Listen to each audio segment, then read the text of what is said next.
tout cas, on va faire d'une pierre deux coups parce que Jason pas que même là, il est pas. Envoie-moi. Boss, envoie-moi. Regarde, si le titre est bon, parce qu'il y a. Il faut parler aussi de je n'ai pas été. Non, il n'y a pas de souci. Il n'y a pas de souci. Donc, les gars. J'attends ma prise de parole. Non, je peux être. Voilà, il n'y a pas de souci. Comme tout à l'heure, voilà. Lucas, je ferme mon micro. Quand tu rentres à la maison, voilà, tu coupes, on bascule là-bas. Dans quelques temps. Ok. Tout à l'heure. Ok. Fils du Noble, vas-y. Voilà, non, vas-y. Béran, envoie-moi. Voilà, aujourd'hui est férié, voilà, c'est l'heure, il est 14h, les gens sont réveillés. Voilà, les deux, on va les allumer un peu. Tout à l'heure. Il fait mon micro.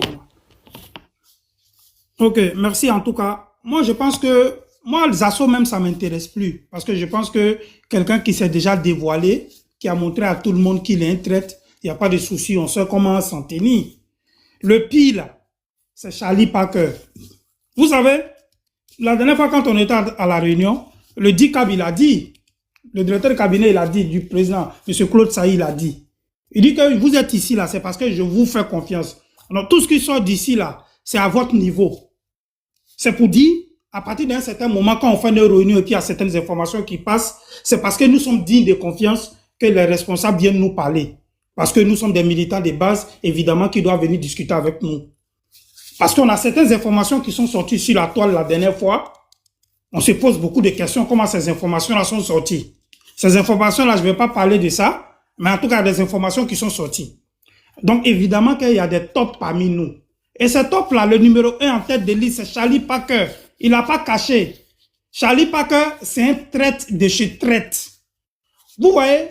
Tu as lu mon titre ou bien? Non, j'ai pas lu ton titre, mais... Non, j'ai pas lu ton titre, sauf que, tu sais, le frère Beira, tu sais, souvent, quand on veut faire certaines choses, on a envie d'avoir certains éléments en main. Moi, Charlie Parker m'a appelé, il m'a dit, ah fils, pourquoi tu viens plus sur mon panel? Il est là et puis je parle. Je lui ai dit, non, c'est pas ça frère, je suis un peu occupé, nanana, parce que je l'ai vu venir depuis un certain moment. Le week-end passé, il m'a fait monter sur son panel. Pendant que j'étais sur son panel, il a fait monter Clarisse. Et quand Clarisse est montée, il y avait moi, Boloy, Khalil et Élu de Dieu. Voilà. Élu de Dieu a dit, mais Charlie, tu as fait monter celle-là. La dernière fois, moi, en tant que RHDP, elle m'a fait descendre de son panel. Donc, moi, il faut que, voilà, elle n'a qu'à s'excuser. Et Charlie lui a dit, oui, bon, tu as entendu Élu de Dieu, voilà ce qu'il a dit. Elle a dit, ok, Élu de Dieu, bon, c'est bon, je te débloque. Maintenant, après, il y a le Baobab lui-même qui est moi, je suis là. Tout le monde sait ce qui s'est passé. Donc, j'interpelle Charlie, il dit, Charlie, cette dame-là, je n'ai même pas prononcé son nom. Cette dame-là a tenu des propos xénophobes, comme quoi on doit mettre des djoulas dans les bateaux pour les envoyer à la mer, les poissons vont les manger. J'ai dit, donc, il faut qu'elle retire ces propos-là, sinon moi, je descends du panel. Il a dit, Clarisse, voilà ce que le fils du noble a dit. Elle a dit, je ne retire pas ce que j'ai dit. En plus de ça, je réitère ce que j'ai dit. Et elle a reprononcé ce qu'elle avait dit mot pour mot. Je suis descendu du panel. Bolo est descendu du panel. Élu de Dieu est descendu du panel. Khalil est descendu du panel. Mais Charlie Parker est resté avec elle. Il a commencé à causer. À aucun moment, il a recadré Clarisse pour lui dire non, ce que tu dis, c'est pas bien. Il l'a pas fait. Et au contraire, il a rigolé avec elle. Donc, en ce moment précis, là, moi, je pense que c'est la goutte d'eau qui a débordé le vase. Moi, je savais déjà que c'est quelqu'un qui avait une position ambiguë. S'il se rappelle bien, le jour qu'on s'est vu à la réunion, là, il a vu comment il a fait comme je ne l'ai pas vu. Je ne voulais même pas le saluer. Il sait très bien, il est là, il m'écoute. Parce que je voulais avoir certains éléments dans ma main.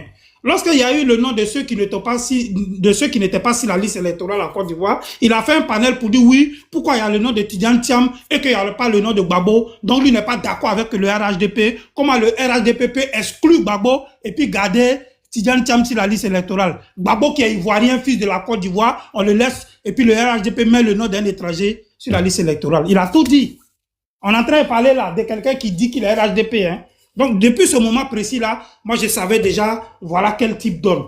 Donc, moi, je pense que l'heure n'est plus à la plaisanterie. On ne peut pas laisser des idiots, on ne peut pas laisser des traites venir à nos seins, venir nous regarder, nous trahir, mondiaux visio. Moi, je ne peux pas l'accepter. Donc, j'interpelle nos responsables de la sécurité en ce qui concerne les réunions ici en France. Il ne faut plus que Charlie Parker mette son pied. Denguele l'a dit tout à l'heure. Mais moi, je ne suis pas en train de rigoler. Hein. Le jour que moi, je vois Charlie Parker dans nos réunions, en tout cas, c'est que lui et moi, on va rester dehors et puis les autres vont continuer la réunion dedans. Je suis clair, je ne tergiverse pas. Parce que moi, je dis quand il s'agit du président Alassane Ouattara, je ne suis pas dans une négociation. On a perdu des hommes, on est dans ce combat-là il y a longtemps. Dès maintenant, il s'est déjà affiché. C'est à nous maintenant de faire semblant de ne pas voir ou de voir que Charlie Paquet s'est affiché. Donc, lui et Zasso, ils n'ont qu'à faire une mayonnaise. Ils n'ont qu'à se mettre ensemble et puis maintenant, ils vont faire une communication contre le RHDP dès maintenant.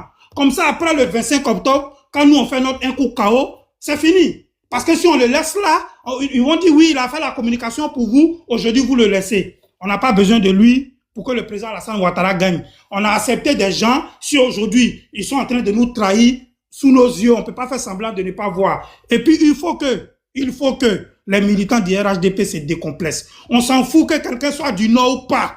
Quand c'est un traître, c'est un traître. Parce que je suis sûr à 1 million de pourcents que si Charlie Paquet, il s'appelait Abou, il s'appelait Ibrahim Kone, ou bien il s'appelait Abdoulaye Ouattara, il y a longtemps on l'avait allumé. Mais comme c'est Charlie Paquet, on dit non, comme c'est quelqu'un d'ailleurs, il n'y a pas ça dedans.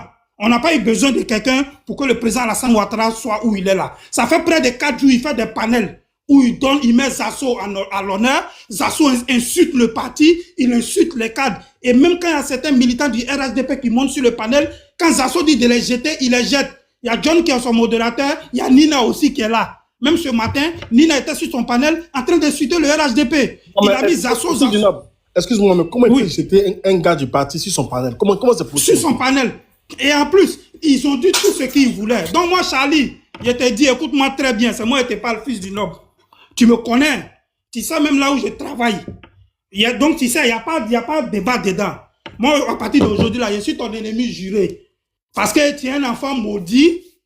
Ta malédiction, là, nous, on l'a compris. On ne va pas s'amuser avec toi. Tu ne peux pas venir dans nos réunions, venir prendre nos secrets et puis sortir avec ça. C'est pas possible. Donc, il faut t'associer avec Zasso officiellement. Tu le fais déjà. Tu es dans son inbox. C'est toi qui lui as donné l'information qu'on a eu la dernière fois même à la réunion. Il n'y a pas que toi, hein. Vous êtes 3. Les autres, je ne vais pas prononcer leur nom. Mais je vous interpelle aussi. Vous, les 2 autres qui êtes avec Charlie là. Moi, je vous connais. Mais on va vous prendre la main dans le sac. Fils du Nord, il ne faut pas tout dire. Il ne faut pas tout dire. Il faut garder un peu de cartouche. Oui, c'est pourquoi. Non, il n'y a pas de souci. Il est bien sur ton panel là-bas. Donc, je t'ai dit en même temps, Charlie. Chez moi, on ne peut pas te jeter. Chez moi, là, on ne peut pas te jeter. On ne va pas te jeter. Voilà. Charlie, ça ne sert à rien de rentrer dans mon WhatsApp. Hein. Toi et puis moi, là, c'est grillé. Maintenant, on va faire un combat maintenant. Comme tu veux discréditer le parti, tu dis que c'est Zasso qui est fort, c'est Zasso qui est bon, il n'y a pas de souci. Voilà, Lucas, c'est un jeune comme vous, qui a créé son mouvement comme vous, qui a des idées comme vous. Venez nous montrer que vous êtes intelligent, venez nous montrer que vous avez quelque chose à donner à la Côte d'Ivoire. Vous êtes toujours là, vous pensez que la politique est faite pour vous rendre riche. Lucas l'a dit la dernière fois, nous au RHDP là, on cotise même pour soutenir notre parti. Parce qu'on n'est pas venu dans ce combat là pour devenir riche. Moi, je vais vous dire, nous là, les enfants, je vais parler par exemple des enfants des années 80. Vous savez pourquoi nous on est venus dans ce combat là en premier lieu? On voulait juste avoir notre dignité. C'est-à-dire qu'on